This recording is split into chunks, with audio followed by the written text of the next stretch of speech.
এক নম্বর মনে করেন আর্জেন্টিনারটা মনে করেন গুলিস্তানে সবচেয়ে বেশি হয়েছে আর্জেন্টিনার ভাইয়া। আর্জেন্টিনার সাপোর্টারও বেশি, বাংলাদেশে চলও বেশি, সোজা হিসাব একটা যেটা লিগেল এটাই করতে হইব। ওই দেখেন আর্জেন্টিনার কোনো মালে নাই, আপনি দেখেন শর্ট প্রতিটা দোকান আর্জেন্টিনার মাল শর্ট বর্তমানে। আগে যে মিলে খেলাধুলা আইলে আপনার চাহিদা যে মিলে থাকতো মানুষের অনেক ওই পরিমাণে ওই মানুষের ওই রকম উৎসাহিত নাই, বুঝতে পারছি।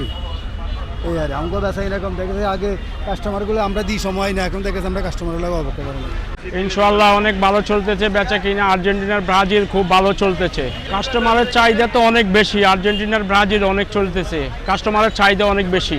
ইয়ান বয়সী যেটা উঠতেছে এরা তো সবাই আর্জেন্টিনার সাপোর্টার বেশি, এই কারণে ব্রাজিল মোটামুটি এত খারাপ না, ব্রাজিলের সাপোর্টার খারাপ না, ভালোই চলতেছে। দুটোই সমান, আমাদের বাংলাদেশের মধ্যে ব্রাজিল আর্জেন্টিনার সাপোর্টার বেশি, এই দুটোই বেশি।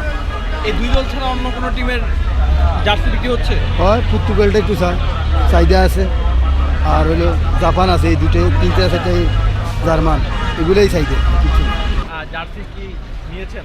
না, নিব, দেখতেছি। দাম কেমন মনে হচ্ছে? দাম জার্সি অনুযায়ী ঠিকই আছে। আর্জেন্টিনা টিমকে ভালো লাগে এই জন্য, বেশি করে মেসিকে ভালো লাগে এই জন্য, এই সব প্লেয়ার দিয়ে মোটামুটি ভালো লাগে, তাদের খেলা সুন্দর এই জন্য।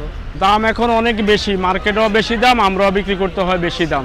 বাচ্চার একটা বেচা হয় 400 টাকা, 350 টাকা, বড় একটা বেচা হয় 800 টাকা, 700 টাকা, 300 টাকা বিক্রি হয়। আমি কিন্তু মূলত আগে যে মিলে আমরা পরিমাণ বিক্রি করেছি, এই মিলে পরিমাণ বিক্রি করি। দামটা কেমন? দামটা কি বেশি? দাম ঠিকই আছে, যে পরিমাণ কেনার দরকার ওই পরিমাণ ভাবে মাল আছে।